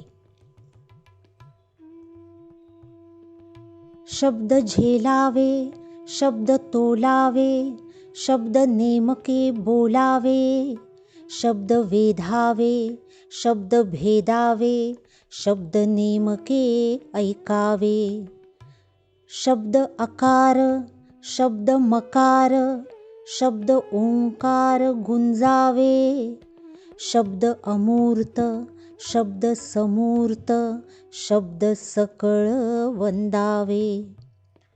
शब्द अंजन, शब्द रंजन, शब्द सुगंध माळावे. शब्द स्वच्छंद, शब्द बेधुंद, शब्द लावणी नहावे. शब्द कठोर, शब्द निष्ठुर, शब्द विखारी सोडावे. शब्द मार्दवी, शब्द आर्जवी, शब्द नितळ जोडावे. शब्द नाठाळ, शब्द वाचाळ, शब्द कुचाळ त्यागावे. शब्द शीतळ, शब्द निश्चळ, शब्द मधाळ शिंपावे. शब्द गंधार, शब्द पंचम, शब्द गंधार, शब्द पंचम, शब्द सुरेल रुंजावे. शब्द तालात, शब्द लयीत, शब्द मात्रेत गुंफावे. शब्द संचारी, शब्द विचारी, शब्द स्वानंदी वेचावे. शब्द गोंधणी, शब्द कोंदणी, शब्द अंगणी पेरावे. शब्द आसक्त, शब्द विरक्त, शब्द चैतन्य रुजावे. शब्द नर्तन शब्द अर्चन शब्द चांदणी भिजावे. शब्द नर्तन शब्द अर्चन शब्द चांदणी भिजावे.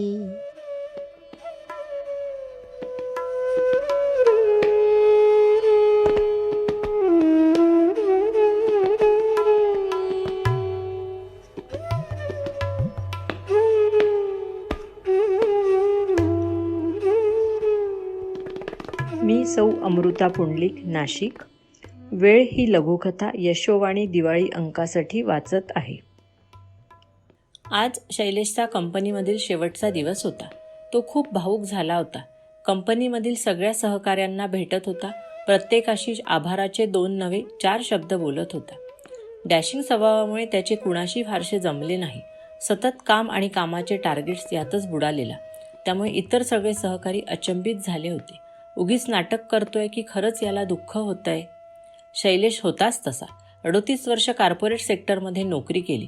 त्याच्या कामाच्या झपाट्यामुळे, हुशारीमुळे पटापट वरच्या पोस्टवर बढती घेत होता. गेल्या 20 वर्षापासून उच्चपदस्थ अधिकारी अशीच त्याची ख्याती होती. बहुराष्ट्रीय कंपनीमधून CEO पदावरून आज तो निवृत्त होणार होता. काल रात्रभर त्याला नीट झोपही आली नव्हती. त्याचेच त्याला स्वतःला पण खूप आश्चर्य वाटत होते. बायकोशी बोलावे असेही वाटले. समिधा, त्याची बायको, तिची नोकरी अजून काही वर्ष तरी सुरू राहणार होती. समिधा शैलेशच्या स्वभावाच्या अगदी विरुद्ध. घर, मुलं, सणवार, गोतावळा सांभाळून आपली नोकरी सांभाळणारी. शैलेशने तिला सततच गृहीत धरले होते. आज निवृत्तीच्या आदल्या दिवशी शैलेशला हे सगळे आठवून खूप त्रास होत होता. शौर्यही MS करायला कॅनडाला गेला आणि तिथेच आता स्थायिक व्हायचे असे त्याने ठरवून ठेवले. शनया पण MBA होऊन कॉर्पोरेट सेक्टरमध्ये नोकरी करत आहे आणि 6 महिन्यांपूर्वीच तिचेही लग्न झाले. त्यामुळे ती आता तिच्या नवविवाहित आयुष्यात व्यस्त. दुपारी 4 वाजता शैलेशचा निरोप समारंभाचा कार्यक्रम सुरू झाला. समिधा पण कार्यक्रमाला उपस्थित होती. त्याची अस्वस्थता चेहऱ्यावर दिसत होती. सगळेजण त्याच्या बोलण्याची वाट बघत होते, कारण नेहमीप्रमाणे आज पण शैलेश सर सगळ्यांना टीम बिल्डिंग, लीडरशिप, मॅनेजमेंटचे फंडे त्याच्या धारदार वाणीतून, उत्कृष्ट संभाषण कौशल्यातून काय देतील याविषयी ज्युनियर्समध्ये आधीच चर्चा रंगली होती. परंतु झाले उलटेच. शैलेशचे भाषण सुरू झाले. माझ्या सहकारी मित्रांनो, तुम्ही मला आजवर खूप सहकार्य केले. माझ्या मर्जीप्रमाणे मी तुमच्याकडून काम करवून घेतले. तुम्ही सगळे खूप कर्तबगार आहात. मला नेहमी वाटायचे की तुम्हीही खूप पुढे जावे, खूप काम करावे, आपल्या कंपनीचे नाव खूप प्रसिद्ध व्हावे. फक्त काम, प्रसिद्धी आणि पैसा ह्यापायी आपण आपल्या कुटुंबाकडे किती दुर्लक्ष करतो. आपल्याला वाटत असते की पैसा कमावला की बस आणि तो घरी नेऊन दिला की आपण अगदी कृतकृत्य झालो. मित्रांनो, आपण खूप मोठी चूक करतोय. तुम्ही वयाने खूप लहान आहात. तुम्हाला पण नक्कीच खूप पैसा आणि नाव कमवायचे असेल. नक्की कमवा, परंतु कुटुंबालाही क्वालिटी टाईम द्या. आज मला माझ्या मुलीने शनयाने विचारलेला एक प्रश्न आठवतोय. बाबा, मी उद्या लग्न करून जाणार, दादा इथे नसणार आणि आई नोकरी करणार. मग तू काय करणार? आम्ही लहान असताना तू लवकर घरी येण्याची वाट बघत बसायचो. शाळेतल्या समारंभांना तू उपस्थित राहावे म्हणून खूप पूर्वसूचना द्यायचो. पण तुला कधी जमलेच नाही. मित्रमैत्रिणींना आमचा बाबा कसा खाडखाड इंग्लिश बोलतो हे दाखवायचे होते, ते राहूनच गेले. मी मोठी झाले, कॉलेजला जायला लागले. त्यावेळीसुद्धा मला असे वाटायचे की माझ्या बाबाने एकदा तरी माझ्याकडे प्रेमभराने बघावे, मी कशी दिसते याचे कौतुक करावे. तुझ्या कौतुकाला आसुसलेली मी मित्रांच्या घोळक्यात जास्त रमायला लागले आणि तुझ्या माझ्यातले अंतर वाढतच गेले. मित्रांनो, खरं सांगतो, त्यावेळीसुद्धा मला शनयाचे बोलणे खूप बालिशपणाचे वाटले, कारण मी माझ्याच मस्तीत गुंग होतो. बोलता बोलता त्याचे लक्ष समिधाकडे गेले. तिच्या डोळ्यातून पाणी वाहत होते. मी समिधाचा पण गुन्हेगारच आहे. सतत तिला गृहीतच धरत आलो. मुलांचे दुखणे खुपणे, त्यांच्या शाळा, अभ्यास, दिवाळीची खरेदी, नातलग ह्या सगळ्या जबाबदाऱ्या समिधाच्याच आहेत असा माझा समज होता. मुले फार मागे लागली की एखादी टूर आम्ही करायचो, पण तेव्हाही मी त्यांच्यातला कधीच नसायचो. तुम्हाला आज हे सगळे सांगायचे कारण असे की नोकरी टार्गेट्स, पैसा कितीही कमविला तरी माणसं मात्र गमावू नका. प्रेम करणारी माझी 2 गोंडस मुले आणि बायको यांना मी वेळ देऊ शकलो नाही. ह्याचे शल्य काल रात्री पहिल्यांदा जाणवले. कारण उद्यापासून माझ्या अवतीभोवती तुमच्यासारख्या सहकार्यांचा गराडा नसेल. सर म्हणून मागे फिरणारी तरुण मंडळी नसतील. प्रेमासाठी, सोबतीसाठी आसुसलेला मी एकटा असेन. स्वतःच्याच जगात वावरणारा राजा जेव्हा गुहेतून बाहेर डोकावेल तेव्हा त्याची डरकाळी ऐकायला कोणीच नसेल. स्वतःच्या मदहोशीत जगणारा मी आज मला जाणवतंय झाकलेल्या मुठीतून वाळूचा कण निसटावा तसं हळूहळू आयुष्य निघून चाललंय आणि आपण उगीचच भ्रमात आहोत की आपण वर्षावर्षांनी मोठं होत चाललोय. वेळ, आरोग्य आणि नाती ह्या अशा 3 गोष्टी आहेत, त्यांना किमतीचे लेबल नसते, पण ते हातातून निसटल्या की समजते त्याची किंमत किती मोठी असते. म्हणून वेळीच वेळेला आपण सगळे जागूया, जाणूया. धन्यवाद.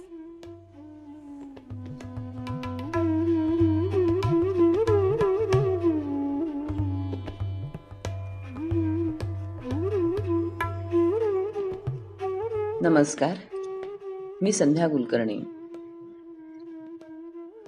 मी एक कविता यशोवाणी दिवाळी अंक 2023 साठी सादर करते आहे. कवितेचं नाव आहे तो प्रवास. आई तन मन धन सगळं अर्पून मुलांना लहानाचे मोठे करते आणि ती मुलं मोठी झाल्यानंतर तिच्यापासून दूर जातात. त्यानंतर तिला ज्या आठवणी येत राहतात, तर त्यावेळी तिला त्यांचं बालपण जे आठवतं त्याबद्दल माझ्या भावना मी इथे व्यक्त केल्या आहेत. माझ्या कवितेचं नाव आहे तो प्रवास. ती मातृत्वाची चाहूल जरा घरच्यांच्या आनंदी नजरा. ती मातृत्वाची चाहूल जरा घरच्यांच्या आनंदी नजरा. आई होण्याचा थरार होता तो प्रवास सुंदर होता. आई होण्याचा थरार होता तो प्रवास सुंदर होता. चिमुकला जीव तो ओटी घास भरविता नाजूक ओठी. चिमुकला जीव तो ओटी घास भरविता नाजूक ओठी. तहान भूकती माझी हरता तो प्रवास सुंदर होता. तहान भूकती माझी हरता तो प्रवास सुंदर होता. अडखळले पाऊल त्याचे मी आधार होते बाळाचा. अडखळले पाऊल त्याचे मी आधार होते बाळाचा. तो मजवरी विसंबता तो प्रवास सुंदर होता. तो मजवरी विसंबता तो प्रवास सुंदर होता. धन्यवाद.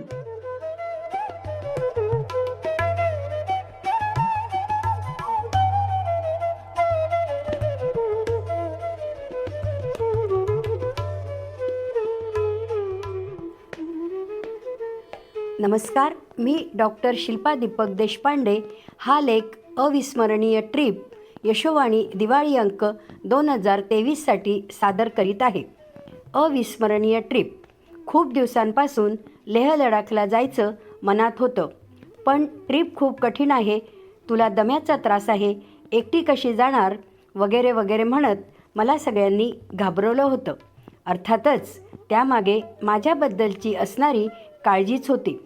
पण विना वर्ल्ड लेडी स्पेशलची जाहिरात वाचली. चलो बॅग बरो निकल पडो आणि मनाशी पक्क केलं आणि जास्त विचार न करता स्वतःच्याच मनाने पैसे भरून मोकळी झाली. 1 मे 2023 रात्री 12 वाजता मुंबई एअरपोर्टवर पोहोचले. नाशिकची तेजस्विनी गोरे बरोबर होती, त्यामुळे माझी आणि इतरांना माझ्याबद्दलची वाटणारी काळजी थोडी तरी कमी झाली. सकाळी 6 वाजता लेहला पोचलो. विमानतळावरून बाहेर पडलो आणि लेहच्या हवामानाने लगेचच रंग दाखवायला सुरुवात केली. बापरे, प्रचंड वारा, बोचरी थंडी. थंडी कसली, तापमान -3. खूप वर्षात नाशिकला 6 सेल्सिअसच्या खाली तापमान गेलेले नाही, त्यामुळे -3 म्हणजे आमच्यासाठी थंडीचा कडाका वगैरे. केबिन बॅगमध्ये कोट ठेवला होता म्हणून थोड्याफार प्रमाणात बचावलो इतकेच. त्या दिवशी तेथील हवामानाची सवय होण्यासाठी पूर्ण दिवस हॉटेलमध्ये आराम केला. लेहहून इतर ठिकाणी जाण्यासाठी तिथे जीप्स आणि कार होत्या.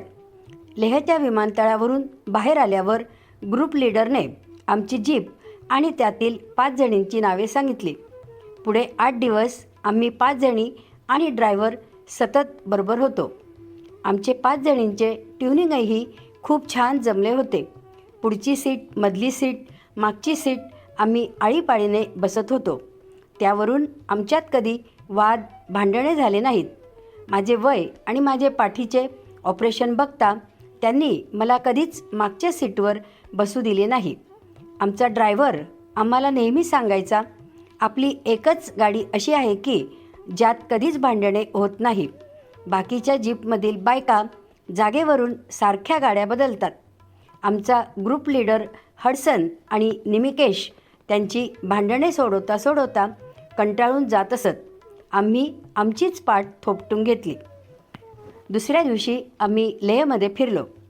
त्यातील मुख्य स्थळ म्हणजे हॉल ऑफ फेम आणि रांचो स्कूल. 3 इडियटमधील आमिर खानची शाळा आठवत असेल सगळ्यांना. आम्ही ते रांचो स्कूल बघायला गेलो. पण आता सगळ्यांना आज शाळेत जाऊ देत नाहीत. पर्यटकांमुळे मुलांच्या अभ्यासावर परिणाम होतो म्हणून त्यांनी बाहेरच्या भिंतीवर चित्रे काढली आहेत. ते तिघे मित्र बसायचे तशी जागाही केलेली आहे. त्यामुळे सगळ्यांनी तिथे बसून फोटो काढले आणि आमिर खानची नक्कल केली. आपले वय विसरून सगळ्यांनी काय काय उद्योग केले तिथे ते सांगणे कठीणच. दुसरे महत्त्वाचे ठिकाण होते हॉल ऑफ फेम. कारगिलच्या युद्धाची सगळी माहिती फोटोतून, कॉमेंट्रीतून आम्हाला सांगितली. एका वडिलांनी आपल्या सैनिक मुलाला लिहिलेले पत्र तिथे लावलेलं होतं. ते वाचून अक्षरशः अंगावर काटा आला. सलाम त्या वडिलांना आणि त्या सैनिक मुलाला. तिसरा दिवस होता नुब्रा व्हॅली. नुब्रा व्हॅलीला जाताना खारदुंगला पासला थांबलो, फक्त फोटोसाठी. माझ्या बरोबरीच्या सगळ्यांनी रस्त्यावर उभे राहून रील्स केल्या, वेगवेगळ्या पोजमध्ये फोटो काढले, धमाल केली नुसती त्यांनी. लेह आणि आजूबाजूला आम्ही खूप मॉनेस्ट्री बघितल्या. त्या प्रत्येक मॉनेस्ट्रीत खूप काही फरक नसतोच. त्यामुळे 1-2 मॉनेस्ट्री आम्ही बाहेरूनच पाहिल्या. नुब्रा व्हॅलीला जाताना सुंदर असा बुद्धाचा स्टॅच्यू बघितला. तो स्टॅच्यू बघायला जाताना बरेच वर चढून जावे लागणार होते. हळूहळू चढत वर गेलो. बापरे, खूप मोठा होता तो स्टॅच्यू. पण बुद्धाची ती मूर्ती सुंदर होती, छान रंगसंगती. त्या मूर्तीकडे पाहिल्यावर एकदम शांत वाटले. तेवढ्या थोड्या वेळासाठी तरी मनातले विचार जरा लांब गेले. ती जागा उंचावर असल्याने आजूबाजूचे सौंदर्य छान दिसत होते. हडसन आणि निमिकेशने तिथे आमचे एकएकटीचे फोटो काढले. वर चढण्याचा थकवा सगळा शीण त्या प्रसन्न वातावरणामुळे निघून गेला. छान फ्रेश वाटले. बुद्ध स्टॅच्यू बघून जेवण करून दुपारी 4 वाजता आम्ही नुब्रा व्हॅलीला पोचलो.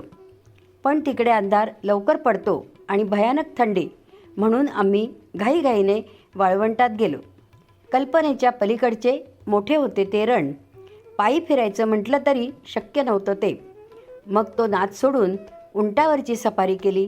जवळपासच फिरलो, खूप फोटो काढले आणि थंडीने काकडतच हॉटेलला परतलो.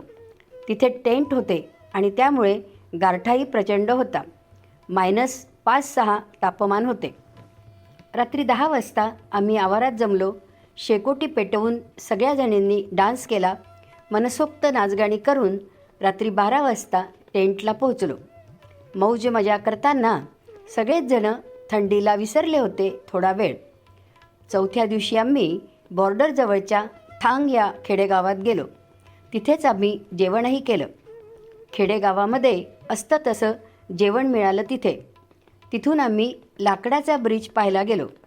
खूप लांबी होती त्या पुलाची. त्या पुलावरून चालताना मजा पण वाटत होती आणि थ्रिलही होते. एकमेकींचा हात धरूनच चालावे लागले त्या ब्रिजवरून. पण एकंदरीतच मजा आली. आज जायचे होते पँगॉग लेकला, पण इकडे एका ठिकाणाहून दुसऱ्या ठिकाणासाठीचे अंतरही खूप आहे. दिवसाचा निम्मा वेळ प्रवासातच जायचा. त्यात रस्ते खूपच अवघड. काही ठिकाणी तर रस्ताच नसायचा. आता गाडी खोल दरीत जाईल का, बर्फावरून घसरेल का? एकदा तर खरंच गाडी बर्फावरून घसरत घसरत चालली की दरीकडे. आम्ही सगळ्यांनी घट्ट डोळे मिटून घेतले. आता आपण दरीत. पण ड्रायव्हरला सलाम. अगदी अलीकडे 1 फुटावर त्याने गाडी थांबवली आणि आमचा जीव भांड्यात पडला. पँगॉग लेकबद्दल नाशिकच्या मैत्रिणीकडून खूप ऐकले होते, त्यामुळे बघायची उत्सुकता होतीच. दिवसभर प्रवास करून 4 वाजता आम्ही पँगॉग लेकवर पोहोचलो. हॉटेलला न जाता डायरेक्ट लेकवर आलो. वाव, दूरवर पसरलेले पाणीच पाणी, आणि पाणी कसं स्वच्छ निळेशार. खालचा तळही दिसत होता. त्या तलावाचं सौंदर्य, त्याचं वर्णन शब्दात करणं मी मराठी विषयाची MA असूनही मला शक्य नाही. त्यामुळेच काही न बोलता ते सौंदर्य डोळ्यात साठवून घेणंच मी पसंत केलं. पाण्यात जाऊन तिथं सगळ्यांनी वेगवेगळ्या रील्स केल्या, नाचल्या, मस्ती केली, खूपच धमाल केली. आमच्या ग्रुपमध्ये 16 ते 67 वर्षे असा वयोगट होता. पण 67 वर्षाच्या त्या 2 आजींना आजी म्हणणे बरोबर नाहीच, एवढा त्यांचा उत्साह दांडगा होता. फोटोसाठी पोज देणे, रील्ससाठी तयार असणे, या सर्व गोष्टी त्या 40शीच्या बायकांच्या बरोबरीने करीत होत्या. खरंच त्यांचं जेवढं कौतुक करावं तेवढं कमीच होतं. मला तर रील्स हा शब्द पहिल्यांदाच कळला, आणि रील्स म्हणजे काय करायचं हेही मला या ट्रीपमध्येच कळलं. पँगॉग लेकचा 1/3 भाग भारतात आहे आणि 3/4 भाग चीनमध्ये आहे. इथे खूप अंधार आणि भयानक थंडी. हा शब्द कदाचित खूपच कमी पडेल इतकी थंडी होती. -12 तापमान होतं त्या दिवशी. त्यामुळे अनिच्छेनेच आम्ही लेकला बाय बाय केलं आणि हॉटेलला परतलो. तुम्हाला ऐकून कदाचित आश्चर्य वाटेल, पण मी थर्मल, त्यावर 3 स्वेटर्स, त्यावर कुर्ता, त्यावर 3 कोट असं एवढं घालून 8 दिवस वावरत होते लेहमध्ये. या कपड्यांवरून एक गंमतच झाली. लेहहून निघताना एक रिकामी छोटीशी बॅग वजा पिशवी बरोबर ठेवली होती. मुंबई एअरपोर्टवर आल्याबरोबर सगळे कोट वगैरे काढून त्या पिशवीत ठेवले. आमच्याबरोबर ट्रीपमध्ये एक 12-13 वर्षाची छोटीशी लाघवी आराध्या होती. मला बघून ती म्हणाली, "अगं आजी, आज तर तू खूप बारीक दिसते आहेस, असं कसं झालं गं?" सगळ्यांची हसता हसता पुरेवाट झाली. ही आराध्यानं आतापर्यंत तिला कधी भेटलेही नव्हते, पण कसे ते माहिती नाही. दुसऱ्या दिवशी मी पायऱ्या चढत होते तर पळत पळत ती माझ्याजवळ आली आणि माझा हात धरून म्हणाली, "चल आजी, मी तुला मदत करणार हं." आणि खरंच ती गोड मुलगी रोज माझ्याबरोबर असायची, मला हात द्यायची, माझी बॅग घ्यायची. खूप मदत केली त्या चिमुरडीने. काहीतरी ऋणानुबंध असतात हे मानायलाच हवं. पँगॉगला हॉटेलला आल्यावर रात्री आकाशात चंद्र चांदण्या खूप छान दिसतात. तेव्हा रात्री 11 वाजता सगळेजण बाहेर या असं ग्रुप लीडरने सांगितले. पण 12 आणि त्यात रात्री 11 वाजता बाहेर जायचं या कल्पनेनेच थंडी अजून वाजायला लागली. मग काय, 3-4 ब्लँकेट्स घेऊन गुडूप झोपलो की. आज ट्रिपचा 7वा दिवस आणि आज जायचं होतं कारगिलला. सगळ्यांनाच खूप उत्सुकता होती कारगिलला जाण्याची. नेहमीप्रमाणे सकाळी नाश्ता वगैरे करून 8 वाजता हॉटेल सोडले आणि कूच केले कारगिलच्या दिशेने. कारगिलला जाताना आम्ही पाथरसाहेब गुरुद्वारात थांबलो. अत्यंत स्वच्छ, नीटनेटके, सुंदर गुरुद्वार होते ते. आलेल्या सगळ्यांना गरम गरम चहा तयार होता. दर्शन घेतल्यावर छान सुंदर प्रसादाचा शिरा प्रत्येकीला द्रोणात दिला. प्रसाद एवढा चविष्ट होता की परत मागून खावा असे प्रत्येकीला वाटले. येताना आम्ही त्या गुरुद्वाराला परत गेलो, पण हाय, त्यावेळेचा प्रसाद नव्हताच तिथे. बिचाऱ्या आम्ही, चांगलीच फजिती झाली आमची. अजून एका स्पॉटवर थांबलो फोटोसाठी. मॅग्नेटिक हिल असं म्हणतात की एका ठराविक जागेवर उभं राहिल्यावर आपण खाली खाली जातो. परत फोटो सेशन, माकड चाळे, खूप सारे रील्स. हडसन आणि निमिकेश पण तेवढ्याच उत्साहाने सहभागी होत होते. सिंधू आणि झंकार्स नदीचा संगम पाहिला. या सगळ्या ट्रीपमध्ये आकर्षण होतं ते कारगिलचं. आणि 8 तारखेला आम्ही कारगिलला पोहोचलो. कारगिल वॉर मेमोरियलच्या बाहेरच तिरंगी झेंडे, भारताचा नकाशा, चक्र, अधिकारी आणि जवानांचे फोटो लावलेले होते. ते पाहूनच वातावरण निर्मिती होते. प्रथम आम्हाला 10 मिनिटांचा व्हिडिओ दाखवला गेला. पूर्वी तो व्हिडिओ 30 मिनिटांचा होता, पण त्याचा त्रास बऱ्याच जणांना होतो हे पाहून त्याची वेळ कमी केली गेली.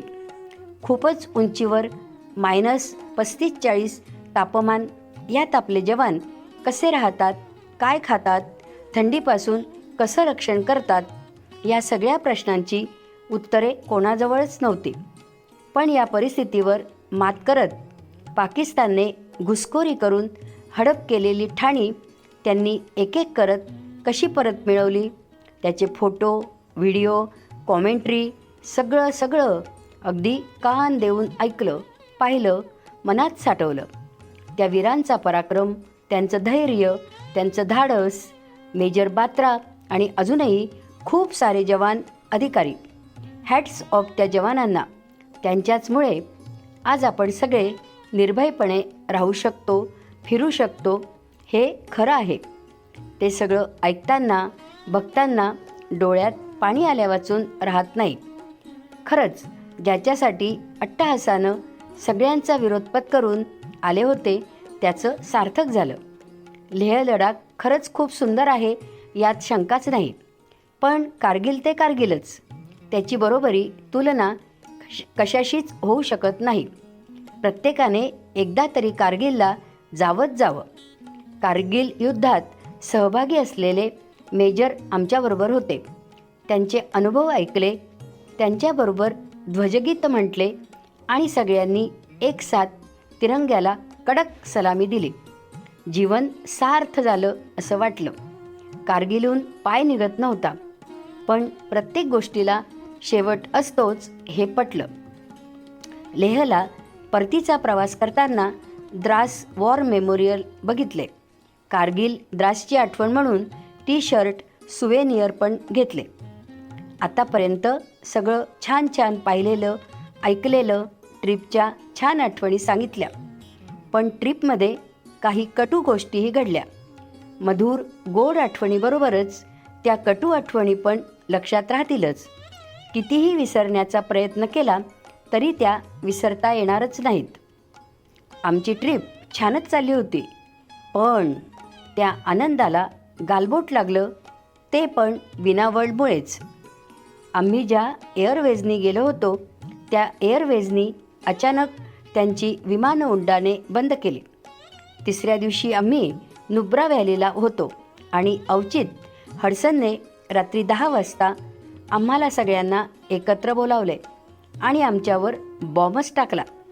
10 मेला आमचे मुंबईला जाणारे विमान होते आणि ती सगळी विमाने कंपनीने रद्द केली आहेत.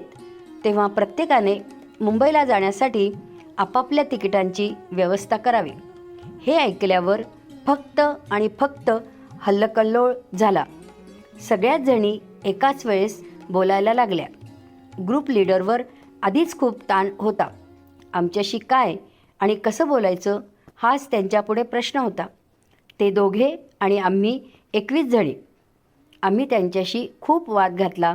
त्यांच्या वरिष्ठांशी 2 दिवस चर्चा केली, पण व्यर्थ. ती सगळी चर्चा निरर्थक, निष्फळ ठरली. विनावर्ल्ड काहीच जबाबदारी घेण्यास तयार नव्हतं. विमानाच्या तिकिटासाठी 25,000 ते 30,000 रुपये लागणार होते. एवढे जास्तीचे पैसे कोणाजवळ असणार होते? नुब्रासारख्या अनोळख्या परक्या ठिकाणी, ज्याची काहीही माहिती नाही, अशा ठिकाणी माझ्यासारख्या इंटरनेट न वापरता येणाऱ्या निरक्षर बाईसाठी तर खूपच कठीण गोष्ट होती. विना वर्ल्डच्या लोकांनी लेडीज स्पेशलच्या ट्रिपच्या आम्हा 21 जणींना परक्या देशात वाऱ्यावर सोडून दिले. शेवटी आपले सोर्स वापरून तिकीट काढलेच, कारण 9 तारखेनंतर तिथे राहणं आर्थिक, शारीरिक आणि मानसिकदृष्ट्या शक्य नव्हते. या अनुभवाने विना वर्ल्डबद्दलचा असलेला आदर मात्र संपलेला होता. शेवटच्या दिवशी रात्री सगळ्याजणी एकत्र जमलो. ग्रुप लीडरने वेगवेगळी थीम प्रत्येकीला दिली होती. थीमला अनुसरून प्रत्येकीने तसेच ड्रेस घालण्याचा, रॅम्प वॉक करण्याचा प्रयत्न केला. प्रत्येकीचा रॅम्प वॉक बघताना पोट धरून असलो. पण रॅम्प वॉकचा अनुभव, सगळ्यांचं एकत्र येणं, 8 दिवसांच्या वेगवेगळ्या आठवणींची उजळणी, रात्रीचे 12 कधी वाजले कळलेच नाही. हॉटेलचा कर्मचारी आला. लाईट बंद करायचे आहेत, आपापल्या रूमवर जा असे सांगून त्याने चक्क हाकललंच आम्हाला. अशा आठवणी आणि आठवणी आता फक्त मनात आठवायचे, फोटो बघायचे, फोनवर मैत्रिणीशी बोलायचे, मनात कारगिल, लेह आठवत राहायचं, तेवढंच हातात आहे ना, खरं की नाही? लेहची ट्रिप संपूच नये असे वाटत होते, पण हा पणच सगळीकडे आडवा येतो ना. त्यामुळे इच्छा असो की नसो, परत येणं तर आवश्यकच होतं ना. लेह, कारगिल, पँगॉग, द्रासच्या आठवणी मनात साठवून त्याचं परत परत स्मरण करीत मुंबईला परतलो. म्हणतात ना, आलिया भोगासी असावे सादर. धन्यवाद.